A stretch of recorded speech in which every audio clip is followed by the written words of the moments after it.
On an ordinary day at a regular high school, a young lad groans in frustration while looking at his cell phone. His friend assumes that he probably hasn't been able to grab one of his weekly part-time housekeeping jobs. Dude's not looking for a job, he's looking for love and laundry. Then it strikes him that his agitated friend is a male student and wants someone named Sensei to care for him. The frustrated lad gets even more annoyed and wonders who he is talking about. His friend then points at a really beautiful and gorgeous teacher named Ruiko Sensei, popularly known as Hada Sensei. He notices that the hot teacher immediately gets surrounded by love-struck students, which shows her immense popularity among students. Honestly, she's got more fans than a K-pop idol on TikTok. His friend reasons that even her classes are very engaging, just like her looks and personality. He reveals that she even has admirers in other schools as well. His friend is especially smitten by her curvaceous body, which gives an adult intimate appeal. Someone hand this guy a cold shower and a therapist. However, the protagonist Makoto is dumbstruck and absent-mindedly blurts out huge, only to be violently shaken by his friend for having such cultured thoughts. Suddenly, Rumiko-sensei calls out to them for creating a ruckus. Makoto just unlocks sleazy embarrassment mode. They immediately stop and bow in front of her in apology. She smiles heartily at those obedient boys and bows back. Makoto's eyes are awestruck on seeing her up close. His brain, buffering. His eyes, downloading sin. He even notices that one of her chest buttons is about to come off and has this sudden urge to point it out to her, but then stops short on the fear of getting reprimanded by her. Poor Makoto is in a fix, since his eyes are spiraling in dizziness while his mind is completely boggled. When she is gone, his friend amusingly mentions that all the time, Makoto's eyes were on her melons. Makoto's character GPA just dropped 10 points from that stare. The following night, he is busy steam ironing a shirt and wonders whether he should look for a new part-time job. He is waiting for his brother, who hasn't turned up yet. Suddenly, his cell phone buzzes and he quickly attends to it, thinking that it might be him. Plot twist. It's not the brother, it's Destiny in heels. To his surprise, the call is from the housekeeping service. Sometime later, he is at the designated place where he has been offered his very first part-time job. The agent has urged him to reach there suddenly, so he excitedly rings the bell, but is met with strange silence. This is when your job interview starts like a horror movie. He begins to get panic-stricken, thinking that he probably got the address incorrectly. When he goes through the client details again, he is startled to discover the name Rumiko Hada. Like a bolt from the blue, the door slams open on his face and a hysterical Hada-sensei pops out. Ouch. The jack-in-the-box hurts, not physically but emotionally. The poor lad drops down on his knees, grabbing his throbbing head. She anxiously wonders whether she accidentally injured him, but a tearful Makoto forces a smile and gradually gets up on his feet. But while getting up, he unconsciously glances at her deep neckline.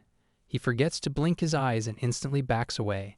Then she notices his uniform and gruffly asks him whether he is one of her students.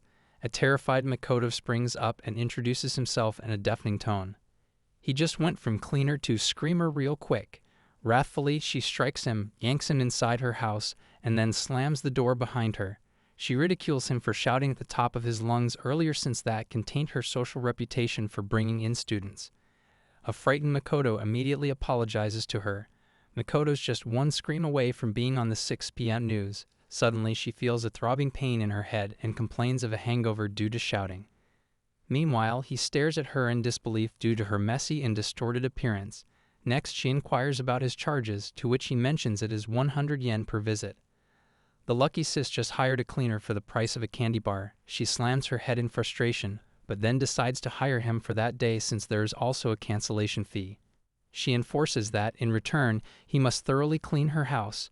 While taking him inside, she warns him that her house is quite untidy, but he is not worried since he is used to cleaning up his brother's messes. Makoto is about to enter the final boss of messes, Trash Mountain. His heart thumps wildly as she opens her bedroom door, but when he looks inside, he is hit by a 10,000-volt current on seeing the room lined wall-to-wall with trash. Although his mind is boggled, he manages a smile and states that it will be worth it. Welcome to White Collar Cleaners, Anime Edition. After showing him his job, Rumiko-sensei stretches and decides to take a bath. She allows him to work at his own pace as long as he doesn't touch her computer. He instantly blurts out the thing that has been troubling him since yesterday. Bro really said, "Forget chores, let's unpack trauma first." To her surprise, he asks for the top that she was wearing yesterday. She wonders mockingly whether he is desperate enough to sniff it. Humiliated by her remark, he hysterically points out that a button is coming off it. Makoto's sanity is hanging on by that one loose button. She mellows down a bit and assures him that she will give it to him in a moment. Next, he looks around, baffled, unable to think clearly in this huge trash can. He decides to chronologically pick up the strewn piles of clothes, clean the trash, fold up the cardboards, and then tidy up the kitchen. He seems to be stuck in some cheesy cleaning simulation. While picking up a piece of clothing, he notices something sticking out of it. On peering closely, he is thoroughly embarrassed to discover a fancy undergarment. He quickly hides it under a towel. However, to his dismay, there are others carelessly strewn everywhere, even one hanging brazenly from a bookshelf. That bookshelf really said Fan Service Display Unit. Once all the clothes were rolled up on one side, he panted heavily, wondering whether all women were so sloppy. The helpless lad was trying so hard to forget all the dirty stuff coming into his mind. He tries to keep away his fatigue by continuously reminding himself that undergarments are just pieces of clothing. The pious bro chanting "It's just cotton" like it's a holy mantra. Suddenly, she appears, handing him her top. He looks around, and a fresh sizzling sight awaits him as she is wrapped in a towel. She picks up some clothes from the rolled-up pile and informs him that all the scattered clothes are washed. Makoto.x has stopped working. Rebooting in 3, 2, 1. Soon she leaves for the bathroom while he folds the clothes neatly. As she takes a steamy shower, he cleans up the table, folds the cupboards, and arranges the books on the shelf. Although his physical body is working, his mind isn't. Suddenly, the whole street outside her house rings with his screams, startling the pedestrians. It is revealed that the loud cry is actually a shout of joy from Makoto's side after finishing the grueling job of tidying up the place. The whole house is sparkling like a jewel, and Makoto's chest puffs up in pride. A concerned Rumiko peeks from the bathroom door and then slowly comes out. Makoto just unlocked Janitor Level 100. Next stop, boss fight. He gets another pleasant surprise on seeing her in a modest t-shirt, but then gets bombed when she stretches again. Quite abashedly, he points out to her that she has forgotten her bottoms this time, but she pulls up her shirt to clarify that she is actually wearing micro shorts. Makoto's eyes said rated G, but life said PG-13. She is amazed to see such neatness and wants to walk around without shoes in her house. But quite grittingly, he turns away from her, trying to rub off a non-existent stain from the floor, altogether avoiding looking at her. It is then her stomach growls like a beast, and she demands food. The floor is clean, but now it's time to attack the fridge. Instantly, he puts sumptuous, steamy food in front of her. She squeals in joy on seeing a special dish called nukazuke in front of her. She praises his efforts and wonders how he knows about her favorite dish. Bro, read the request like it was a sacred scroll. He explains that it is written in the request section. He anxiously looks at her, trying the dish, hoping that she really likes the taste. He sweats heavily on seeing her teary-eyed. Chef Makoto is seriously thinking about participating in MasterChef Emotional. He assumes that she probably didn't like it and so quickly rushes towards her to throw it away, but she immediately stops him. She explains that she really used to love her grandma's nukazuki and always thought that she would never be able to taste that kind of nukazuki again. However, she finds his nukazuke tasting exactly the same as hers and gets emotional. Plot twist. Grandma's soul entered the rice. With watery eyes, she grabs his hand, wondering whether he has her grandma's hand or whether he is actually her grandma in disguise. Makoto is certain that the sloppy lady has finally lost her marbles completely, so he reminds her that he is Makoto Kurabayashi. She instantly regains her senses and apologetically releases his arm. Makoto, just a student, not a reincarnated rice goddess. She stares at him thoughtfully and declares him to be serious, skillful, attentive, careful, and a matchless cook. Finally, she decides to hire him as her part-time housekeeper. He is dumbstruck with joy and cannot believe his ears. "Ah, Makoto," she said, "housekeeper, not house husband." But she warns him that he has to follow some conditions. When he obliges, she quickly jots down her some conditions and presents them to him. It appears that she has presented 12 conditions in front of him, which mainly include not having any contact with her at school and not telling anybody about his job here. 12 rules? This ain't a job, it's a contract with a mini-boss. Also, he has to come in civil clothes and bring nukazuki with him on every visit. Also, she hates green peppers but loves desserts. She urges him to read all those conditions carefully. If I give my maid conditions, she would keep a condition not to follow those conditions. When he frantically nods that he is done, she compels him to sign the document for evidence. Poor Makoto is in a fix, fretting over the consequences of rushing into things. She gushes with happiness at the thought of devouring his delicious nukazuke every week. That nukazuke got him stuck real bad. He assures her that he will do his best to cook other things as well. He really finds her adorable and thinks of her as somewhat bizarre. But then he reminds himself that she is a teacher after all. Makoto's inner voice, "Never ever look up or else you'll face the sun." Out of the blue, she breaks in an important clause that she forgot to add in the conditions document. She sinisterly mentions that if he is caught breaking any term or condition, then she will take him down with her. A shaken Makoto nods readily as he has no choice but to comply. Bro just signed up for chores and a potential life sentence. Makoto wakes up from an inappropriate dream about Hada-sensei, drenched completely in sweat. He realizes that he was having a weird nightmare and thankfully, nothing was real. Quite later at school, his friend notices his Monday blues, so he mentions having a bizarre dream. Bro's REM sleep turned into rated M chaos. It has been a couple of days since his fateful visit to Hada-sensei's apartment, but it appears that even his friend is unaware of it. So when he excitedly blurts out about recent happenings, seeming unreal, Makoto feels a pang of terror in his stomach, wondering whether his secret visit to Hada-sensei's apartment has been a dream. But then he quickly shrugs off the idea. Plot twist. His brain drops spoilers in his dreams. Suddenly, his friend animatedly announces her arrival, and he feels an empty pit in his stomach. When she flashes a huge greeting to her students, his eyes unconsciously fix on her face, and she even looks at him in a state of confusion. Before she can say anything, he swiftly rushes away from her sight. This is what happens when two terrifying meteors collide. During his hysterical flight, he realizes that he remembers his dream of seeing her. Not only that, but disturbing memories of the sloppy sensei's home flood his mind, and he yells in agony. His friend and other students are baffled to see his aggravated reaction. Imagine yelling in the hallway like you stepped on a Lego of trauma. However, he tries to keep his composure and decides to keep his gaze away from her at any cost. His friend finds him coughing hard and in a disheveled condition. Later, he notices that Hada-sensei is acting all normal, taking classes and chatting away with students like nothing has ever happened. Hada is out here speedrunning normal behavior like a pro. However, he cannot help himself stare at her in many places, which is quite strange because a week ago, he didn't even know she existed. But now it seems she is everywhere. He realizes that she has always been very beautiful and popular, but he has started to notice her now. Still, he cannot help but notice the stark difference between Hada-sensei in public and her careless self at home. Makoto just unlocked a hidden DLC character, Messy Mode Hada. He quickly hurries down an empty corridor, but is in for a shocker when someone suddenly grabs him by his arm and pulls him inside a room.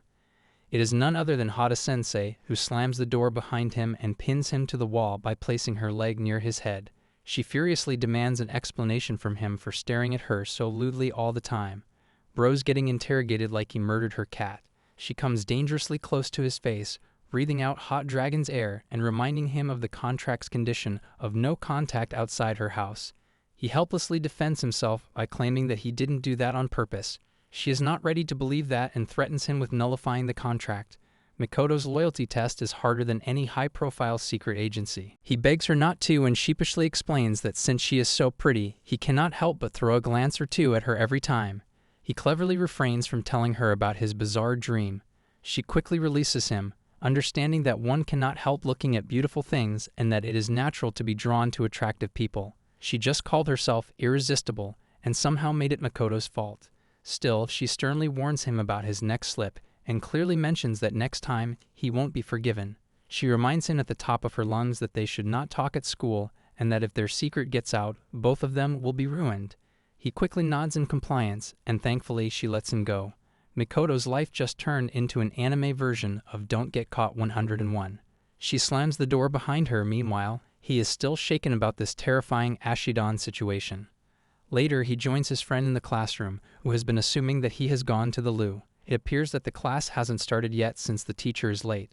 Makoto walked in like he had just fought a demon in the bathroom. Makoto avails that time to gather his senses together. He notices that the class is being rowdier than usual, and when he looks up, he is in for another explosion. It is revealed that their vice head teacher, Komura Sensei, had to suddenly return to his hometown, and now Hada Sensei will act as his replacement. and the atomic bomb exploded. Poor Makoto is in hot water because he knows that she doesn't know what she is about to face, because clearly being a walking soap opera wasn't in her job description. A week after Sensei became his homeroom teacher, Makoto is in a rush to get somewhere. He is late because he had to make prior preparations. He recalls the time when she first learned about his presence in the class. Bro was stuck in some high-definition apocalypse VR. Her original surly expression flashed for a moment on her face, but then she quickly returned to her usual cheerful mood. He was awestruck at such an incredible transition of facial expressions. Now his behavior was getting suspicious, since he jumped out of his skin whenever he saw her. Makoto is out here playing hide-and-seek with eye contact. But then, with repeated encouragement from her side through piercing messages on his phone, he improved considerably. That day, he rushed towards her house for his second assignment of part-time housekeeping at her place. She quickly opens the door, wearing a fitted top with a dangerously plunging neckline. Makoto's brain, system error. Reboot required. Poor Makoto hesitates to go inside. He wonders what she is wearing, so she replies that she is planning to do some yoga. He assumes that it is very effective for flexibility. However, she is worried because she has gained some weight. She drops to her fours on a yoga mat and instructs him to do his own work. Soon she gets busy, stretching herself and making sounds. This ain't yoga, this is spiritual confusion. Makoto gets distracted and flushes furiously. He assumes yoga to be quite dangerous and quite distracting. He suddenly feels the urge to get some earplugs. Yup, some kinda noise pollution is really damaging to one's willpower. Earlier he thought that he would ignore her and engage himself in housework, but her voice and his wild imagination failed his motives. After a while she lies on her back, too rigid to continue. Relief floods over him as he guesses that her endeavors are over, but to his dismay, she calls him for help. Don't be too happy, you may have to rush her to the hospital, maybe a psychiatric ward. He looks at her, puzzled, so she asks him to push her back downwards to the front and urges him to put more pressure. He complies, and on seeing her huge balls squishing merrily on the floor, his eyes begin to boggle with lust. Oh. It appears Makoto needs to be rushed to the lunatic ward. Also, he could feel her body heat transferring into him, creating a tingling sensation. He tries his level best not to run his horses wild. Once her position is settled, he decides to go back to his goody-goody housework. Makoto cleans the floor while spiritually ascending, but she stops him, mentioning that about half an hour of exercise is left, and he must join her. Soon she teaches him all the stretching and pulling moves, making all sorts of postures and poses. After she is done, she squeals with joy since her body suddenly feels feathery. Makoto's soul, gone, just floating above like, why me? However, she cannot understand why he appears so worn out. Poor Makoto is speechless and smiles helplessly, but deep down, he vows that he will never again help her with yoga. He always forgets that notorious conditions document and his deep dark desires. But to his astonishment, she looks straight into his eyes with those livid pools and mentions that one improves faster if helped. She plunges deeper and wonders whether he will help her again. Bro's character arc just turned into a rom-com with a gym subscription. Makoto is confused but manages to blurt out that he will help only if he is provided with earplugs and gloves. Makoto's survival kit, noise cancelling and no touching. Smart. One day, it is lunchtime and Makoto quickly rushes out. Everyone figures out that he is in a hurry because it is that day. On that day, Makoto specially heads towards the stairs. Bro was sprinting like there was a limited time McDonald's deal upstairs. On arriving at the door, he notes that the key is already in the lock, denoting someone else's presence on the terrace. As he reaches the terrace, he feels a cool, fresh breeze touching his face, and his mood instantly brightens. Suddenly, someone calls out to him from behind, pointing out that he is not allowed here. Plot twist. Not heaven, just the school roof with a boss battle incoming. As he turns around, he is pleasantly surprised to see Sensei, who is equally bewildered to see him up there. She demands to know how he got there, and he notices that her voice has transitioned to that of a sloppier Sensei. He mentions that the key was already present on the door. Makoto accidentally unlocked the mist-hide version of his teacher. She becomes baffled because it seems she left the key in a hurry when she went to grab something. When he returns her the key, she thanks him and tries to send him back to the classroom so that she can have a peaceful meal here. He asks her whether he can stay there for lunch. An upcoming housefly just wants to eat in peace, not start a rooftop rom-com. She guesses that the poor guy is lonely and friendless, but he denies both situations and explains that he comes here once a week to read while eating. but he does that on the stairs. He feels a special kind of joy while eating on the roof. However, Hada-sensei feels that the place is quite windy. Mikoto really said, "Let me vibe with the wind and my sandwich." He is curious to know about her presence there, but then guesses that she is here to have her lunch. To his surprise, she explains that she already had her lunch and is now trying to stifle her bit of hunger with goodies like a curry bread, a croissant, a scone, or a sandwich. Mikoto is astonished at her voracious appetite, sits out here building a bakery in her stomach. But she claims that she is helpless against those measly-sized bento boxes. Frustratingly, she even shows him the teeny-weeny size of a bento by using her hands and declares it to be fit for a mouse. Tearfully, she is aware that she is ruining her sophisticated image in front of him right now. Image ruined? Girl, you just unlocked your inner cookie monster. Instantly, she gazes at his bento box and flares up to see a sumptuous feast inside it, as she tries to grab the box from his hand, causing him to be all jittery. Frantically, he gives her half of his food to get out of the uncomfortable situation. Poor Mikoto, trading rice for sanity since lunchtime. She readily accepts it and loves the taste. She even praises his cooking skills. After she has eaten, she decides to properly thank him and asks how he wants to be rewarded. Mikoto is about to get loyalty points like a premium chef. He swiftly refuses, but she insists since she actually snatched food from a growing high schooler. He assures her that he will think about it till his next visit to her house.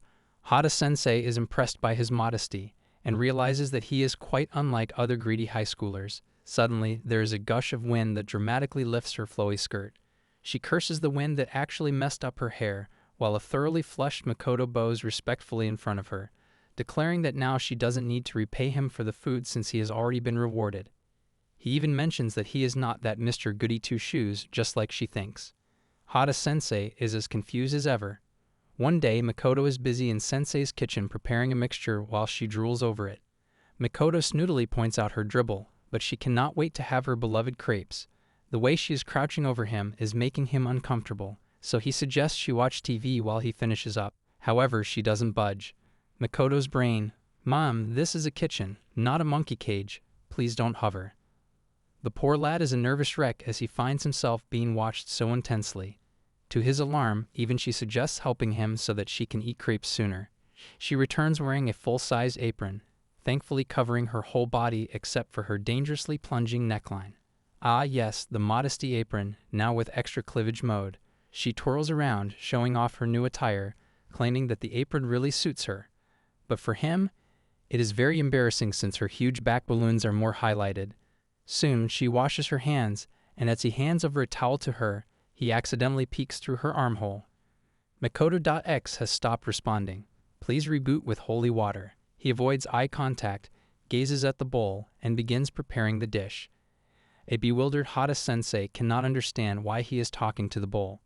To break the humiliating situation, he instructs her to weigh and mix milk and sugar. This is because he feels that bowl is more sensible than you, Hada-sensei, or at least it would listen.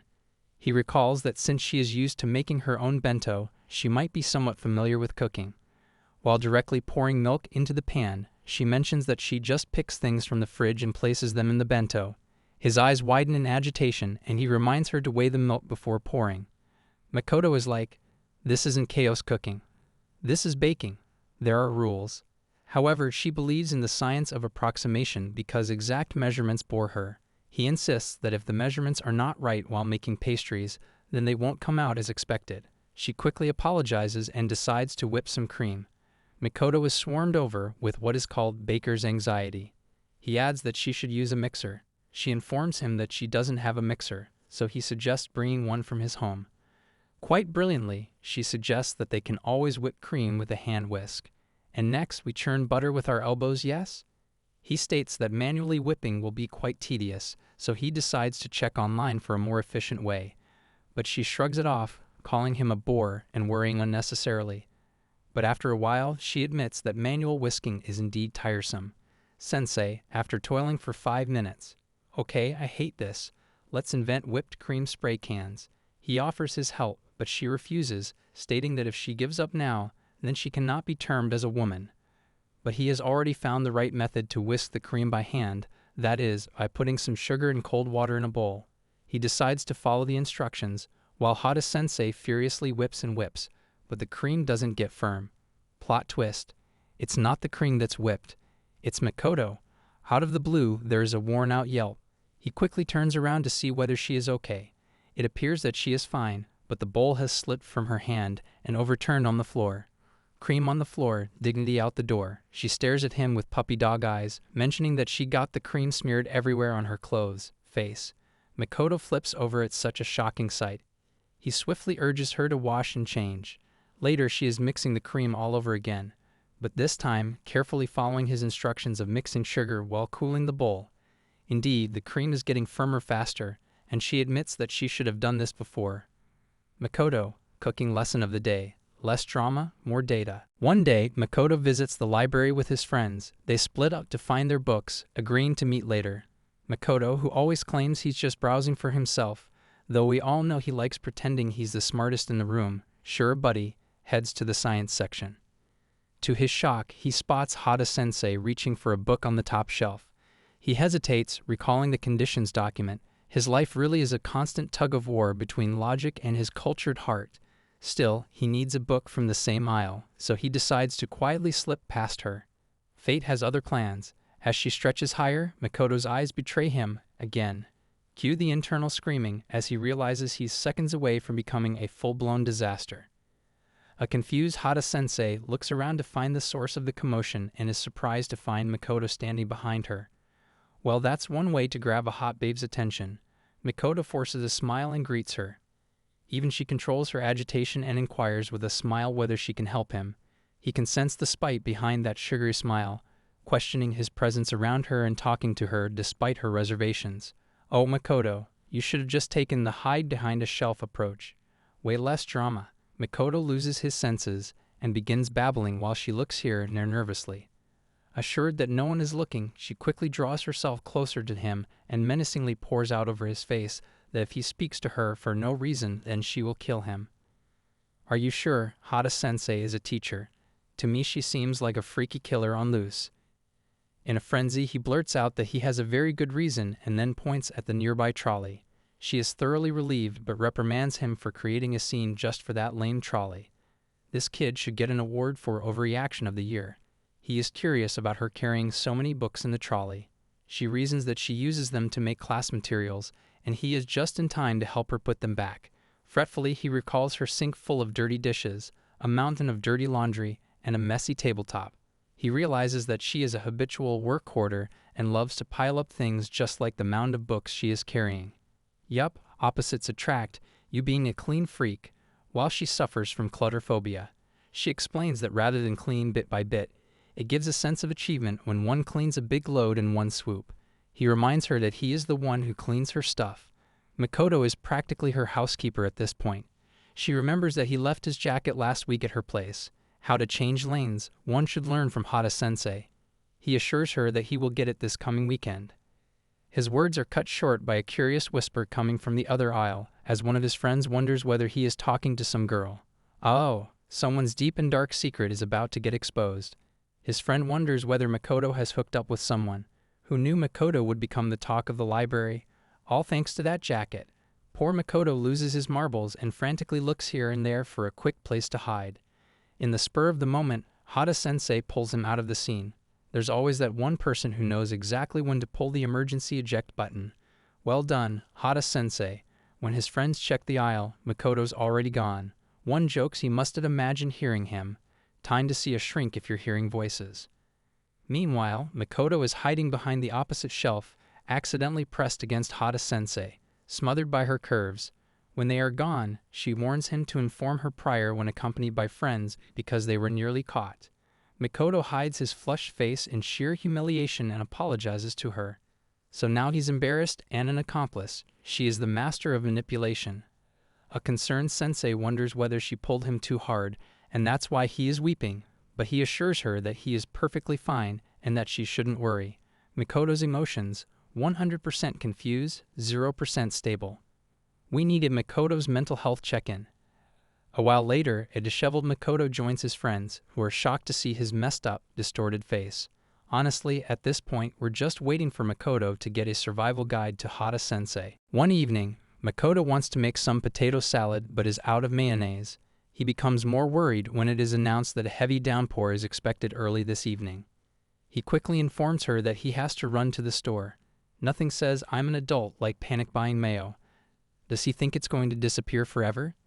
Quite excitedly, she wonders if he can pick a special yellow and crunchy vegetable she had at a cafe the other day. He makes a wild guess that she probably meant pickled daikon radish. She denies, claiming that it is fancier than that. He gives up, unable to guess the vegetable's name. When she expresses her agitation, he tells her to describe it more. But she decides otherwise and gets up from her seat. Makoto's probably thinking, yeah, sure, just get up, make my life harder. She announces that he will be her little brother for that day. When he looks baffled, she further explains that he is allowed to address her casually that day for the sake of necessity, and should call her Ni-chan or Ni-san instead of Sensei. So we're in for yet another traumatic roleplay. Later, both the brother-sister duo are walking through the supermarket lined with all kinds of vegetables. However, she is unable to find her desired one. Yeah, you officially entered supermarket family drama. Good luck, Makoto. As he is walking behind her, he glances at her bottom and agitatedly looks away because, of course, he is in a disguise that day. Makoto, buddy, can you just focus on the veggies for once? There's a world of produce waiting for you. Suddenly, she calls out to him, and on his way, he notices many people looking in her direction, finding her quite stunning. He is about to accidentally address her as Sensei, but quickly holds his tongue when she grabs his face and, with a gritting smile, gives him a piece of her mind. When she does that, I swear she looks like a man-eater. She shows him a mango and a yellow bell pepper, suggesting that they are quite fancy. She wonders what other yellow fruits or vegetables are available. Someone's getting an advanced degree in yellow foods. Soon something catches his eye, and he shows it to her.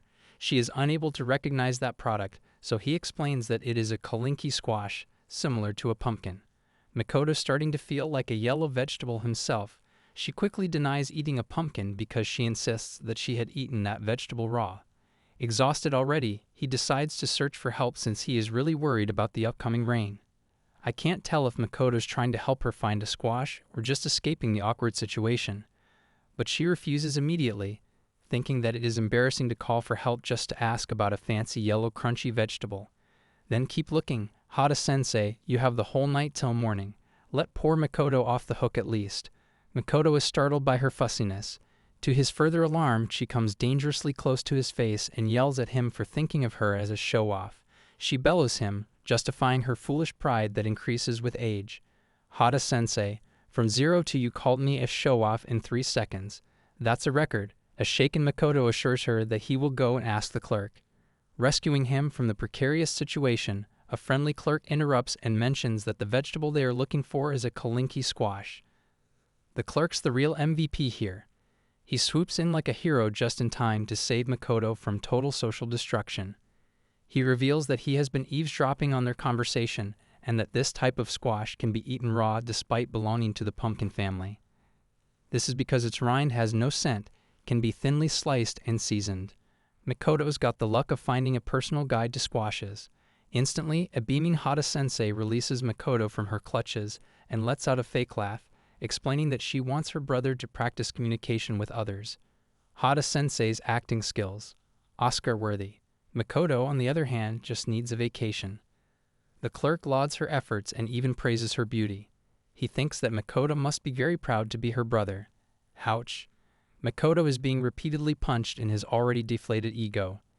In no time, it starts raining cats and dogs. When they reach home, they are fully drenched, and before he prepares a bath for her, she has already taken off her soaked clothes. Makoto's eyes boggle again at such a brazen sight. She calls out to him and mentions that she really had a lot of fun being her sister since, as an only child, she always longed for a sibling.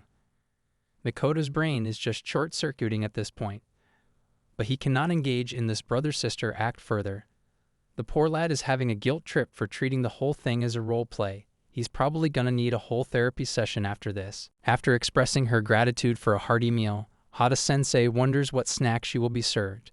She squeals in joy when Makoto mentions pudding to her. Babe, you just had a meal, and now you're thinking about a snack. You have a pit for a stomach, I guess. She stretches herself and decides to watch a movie before she goes for it. He informs her that there is an entertaining movie shown on Channel 9. Instantly, a deep and dark jungle is shown with a ghostly figure with her hair pulled over her face, hopping by, surrounded by bone-chilling rustling of wind. She immediately guessed that the movie on air is the spine-tingling Rings, in which people die within a week after watching a cursed DVD. Ah, yes, nothing screams relaxing evening like the horror movie of all time.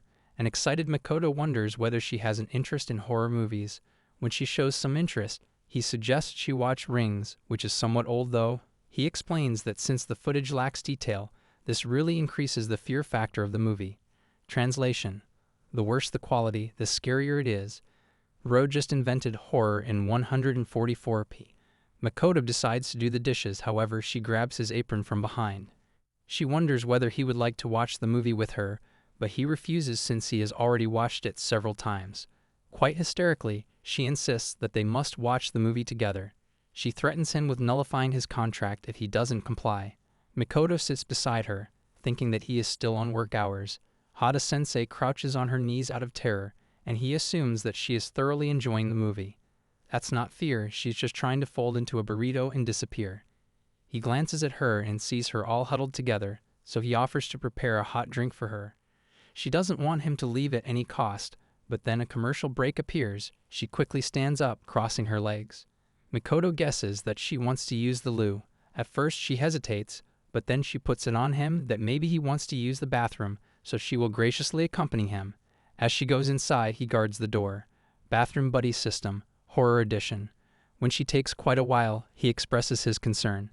Soon, they are back on the couch with Hada-sensei covering her face in fear. Meanwhile, Makoto's thinking, when can I eat pudding and then leave this insane woman? Meanwhile, he notices that she is sitting so close to him. He inquires whether she has a rough time watching horror movies. She denies flat on his face and tries to appear braver. Sensei, brave on the outside, marshmallow on the inside. He yells in excitement that even he doesn't believe in ghosts, and movies are just made-up stories. She tries to calm him down, assuring him that she feels the same. To his astonishment, a strange scene appears in which the ghost is getting closer to a fallen man. It's just fiction. Famous last words before the ghost jumps out. Soon, the close-up of her horrific face flashes on the screen with a menacing raspy voice. Instantly, a panic-stricken Hada-sensei dives and buries her face in his lap. Makoto.x has stopped working. Please reboot with less trauma. Poor Makoto is electrocuted with his eyes spiraling madly. He tries to push her away, stating that her position is very questionable in many ways.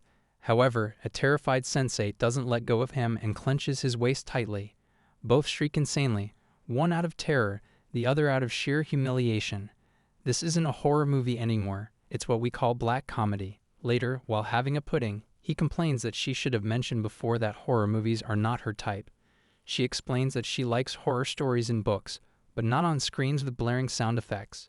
He points out that she could have stopped watching it in the middle. Books don't scream at you, movies do. Her logic is sound, but even that was not appropriate for her because Makoto was acting all normal throughout the movie.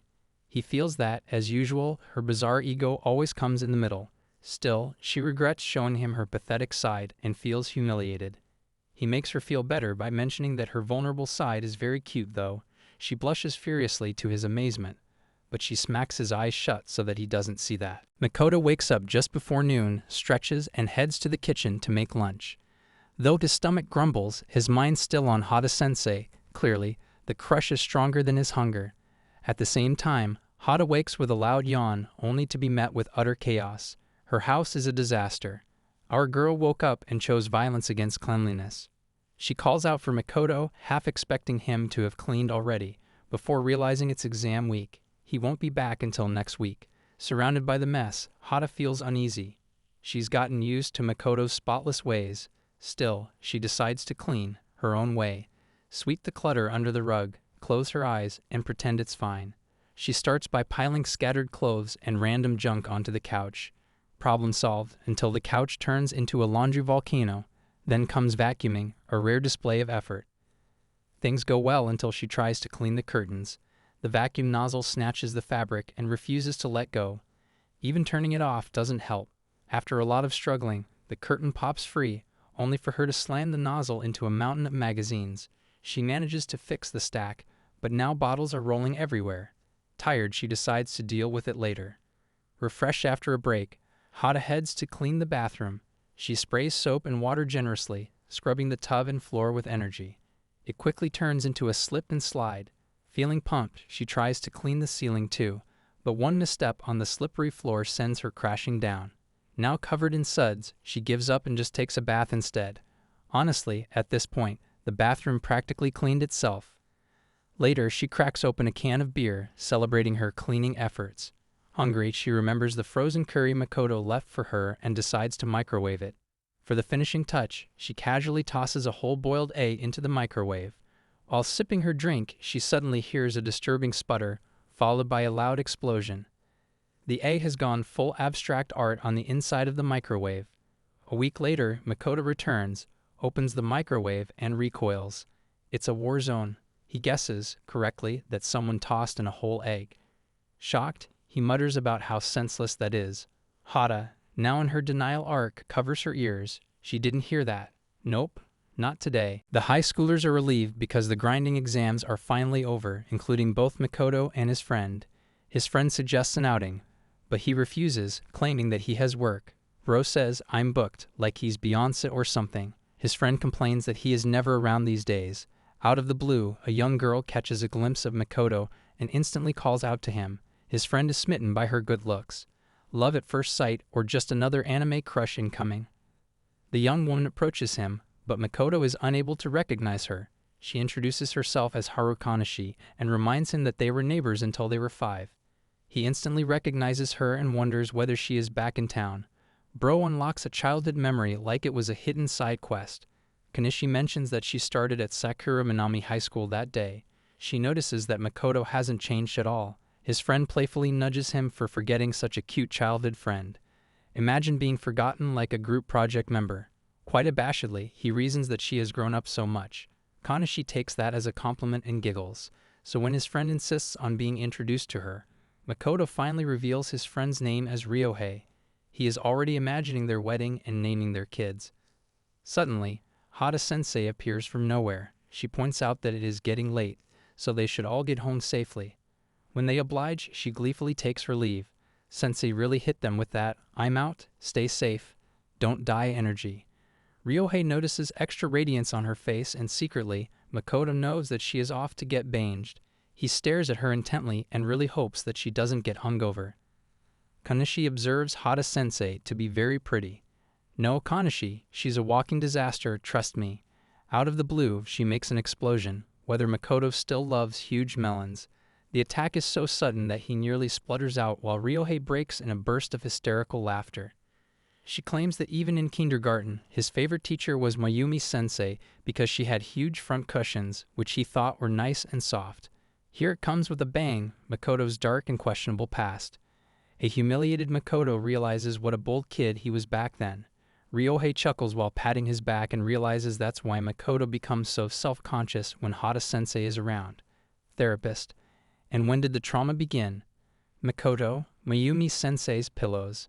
However, quite agitatedly, he defends himself that he just becomes a little edgy around her. Both tease him incessantly. So when Ryohei leaves, Kanishi declares him to be quite fun. Ryohei has left, but the fun hasn't. Makoto admits that he is pretty nice, but sometimes he goes overboard. They both grab a swing each, and she reveals that after moving from that town, they moved thrice after that. He knows that life might have been tough for her since her father is a banker. Yup, all that moving makes one's willpower unstable as well, right, Kanishi? She mentions that it would have been worse if he had traveled alone. Next, she is curious about him having a girlfriend or fancying someone. He instantly refuses, so she blurts out whether he really likes Hada Sensei. Okay, now she drops a hydrogen bomb over him. Poor Makoto flushes furiously and explains that he just admires her and that nothing is serious. He claims that he has never met anyone so gorgeous. Then she mentions her huge melons. He blushes again and denies having anything to do with them. Bro's crush radar is malfunctioning at max volume. She attacks him again, whether he will fall for someone flat-chested. Makoto is in a fix as he is quite baffled by her question. But she quickly stands up on her swing and assures him that she is just pulling his leg. Makoto's brain. 404 error. Confidence.x not found. She reminds him of the time in kindergarten when they used to compete with each other about who would jump farthest from the swing. When she takes her position, he frantically points out her short uniform, but she has already jumped, and her short skirt flies around. As she makes a smooth landing, she consciously covers her bottom, wondering whether he saw. Makoto's cultured mind is racing again with his eyes spiraling insanely. But in front of her, he pretends to have caught just a glimpse. Oscar-worthy acting. Man's got the poker face of a saint. Kinoshi is embarrassed to the core. He suggests they should be getting home since the sun is about to set. She quickly inquires whether he would like to stop by her place, as her mother would love to see him again. Upon inquiring, Kinoshi reveals that they are back in the same house, and that they rented it when they moved. He is thrilled to know that they are neighbors once again. While she beams radiantly, secretly, she is completely hit by Sensei. This love triangle is more heated than a K-drama final. It is revealed that she is completely smitten by Makoto, even when she was away for a decade and returned after much polishing. She plans to get closer to him and then marry him one day. She is completely insecure about Sensei having a fabulous body and face despite being a teacher. Ma'am is fighting a midlife baddie with high stats and bonus charisma. She grittily digests the bitter reality that Makoto is completely smitten by Sensei. She freaks out at the thought of him already in her clutches. Makoto brings her out of her disturbing thoughts, wondering whether she is okay. Makoto, clueless. Her brain. WW versus Sensei. She quickly composes herself, and she notices that he is avoiding her gaze. She notices his blushed cheeks and guesses that he might be embarrassed due to her adventurous jump from the swing. He is as adorable and kind as he was a decade ago. Makoto's a good egg, slightly cracked but a good one.